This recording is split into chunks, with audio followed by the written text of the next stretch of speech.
अगर आप उठा के देखें तो ऑलरेडी निकल चुके हैं, लेकिन बिल्कुल ही गेम हाथ से निकल जाए, मेरे ख्याल में मौजूदा पॉलिटिकल सेटअप कम से कम ये कोशिश कर रहा है कि कोई ना कोई सोल्यूशन इसका निकाल लिया जाए। आपकी इस गुफ्तगू के तनाजुर में आज ही स्टेटमेंट है स्पीकर नेशनल असेंबली सरदार अयाज सादिक साहब की। उन्होंने फरमाया कि जी पीएमएलएन और पीपल्स पार्टी लंबी इनिंग्स खेलेगी। दो के हमें तो यही बताया गया, यही पढ़ा था आज तक कि स्पीकर का ऑफिस थोड़ा सा नॉन पॉलिटिकल होता है, कि वो इस तरह की साइड पीपल्स पार्टी या पीएमएलएन के नहीं लेंगे। तो अब आपकी गुफ्तगू के बाद अगर मैं देखूं तो यहाँ पर तो पिंडी और इस्लामाबाद भी अलाइंड दिखाई दे रहे हैं। स्पीकर साहब भी कह रहे हैं कि भाईजान ये मौजूदा रिजीम के जैसे जो इत्तेहाद है ये लंबी इनिंग्स खेलेगा। मुझे आप पाकिस्तान की कोई एक हुकूमत बता दें जो ये कहती हो कि जनाब हम अगले 3 साल के बाद तब्दील हो जाएंगे। नहीं, उसकी रीजन ये ना मंसूर साहब, उसकी रीजन हम सॉरी हम कटिंग, उसकी रीजन ये है कि स्पीकर साहब तो मुज़ाकरात की बात करते हैं ना। स्पीकर ऑफिस बार बार ऑफर करता है पीटीआई को भी, पीएमएलएन को भी, आइए बैठ के मेरे ऑफिस को यूज कीजिए, यहां पर बैठ के इस प्लेटफॉर्म को यूज करके ये जो पॉलिटिकल केओस है इससे आगे निकलते हैं। देखिए, मेरे ख्याल में मैं इसको पॉलिटिकल जो स्लोगनेरिंग होती है, मैं इससे ज्यादा इसको कंसिडर नहीं करूंगा।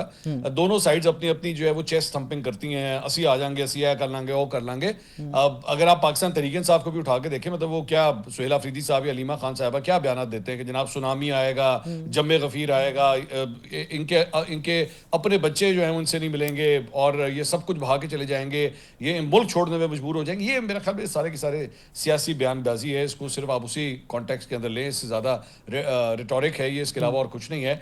ग्राउंड रियलिटीज बहुत चेंज होती हैं, ग्राउंड रियलिटी बहुत तब्दील हो जाती हैं। हमने यहाँ पे ऐसे ऐसे ममालिक भी देखे हैं, म्यांमार की एग्जांपल आपके सामने है, जो सेटअप चल रहा है दहाइयों से चल रहा है, मतलब सालों से नहीं दहाइयों से एक ही सेटअप वहां पे चल रहा है। और यहाँ पे कई ऐसे अफ्रीकी मुल्क हैं जहाँ पे 6 महीने नहीं एक सेटअप चलता, हर 6 महीने के बाद कुछ ना कुछ वहां पे हो जाता है। अब बांग्लादेश की एग्जांपल आपके सामने, श्रीलंका आपके सामने है। तो हर मारूसी हालात जो होते हैं हर मुल्क के अलग होते हैं। We don't know. Imran Khan साहब के दौर में 10 साल प्लान नहीं था, सारे प्लान थे, ये फलां आर्मी चीफ होगा, उसके बाद ये होगा, फिर तीसरा ये होगा, चौथा ये होगा, डीजीआईएसआई ये लगेगा, डीजीआईएसपीआर वो लगेगा, सारे नाम नूम वगैरह सारे सर्कुलेट होते रहते थे। 3.5 साल के अंदर सारा का सारा ख्वाब चकनाचूर हो गया। सो मेरे ख्याल में मैं ना इस मामले को कोई इतना सीरियसली नहीं लूंगा। 26 नवंबर 2024 के बाद अब कोई सुनामी पॉसिबल है खैबर पख्तूनख्वा से? और रिसेंटली तो खैबर पख्तूनख्वा के चीफ मिनिस्टर भी लाहौर के दौरे पे आए हुए हैं।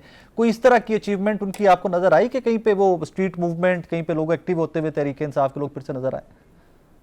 नहीं, मेरे ख्याल में एक नॉर्मल जो पॉलिटिकल पार्टी की एक एक्टिविटी होती है वही, अगर लाहौर में भी आप उठा के देखें, मतलब सुहेल अफरीदी साहब किसी एक जगह पे 10,000 बंदा नहीं इकट्ठा कर सके। मतलब अगर मैं एक नंबर ही मैं निकाल लूं, जो कि 10,000 कोई बहुत बड़ा बंदा नहीं है पाकिस्तान तहरीक इंसाफ के लिए, जो इमरान खान साहब के अंडर उन्होंने जो परफॉर्मेंसेज दी हुई हैं लाहौर के अंदर, मीनार पाकिस्तान हमने देखा है किस तरह भरा जा चुका है।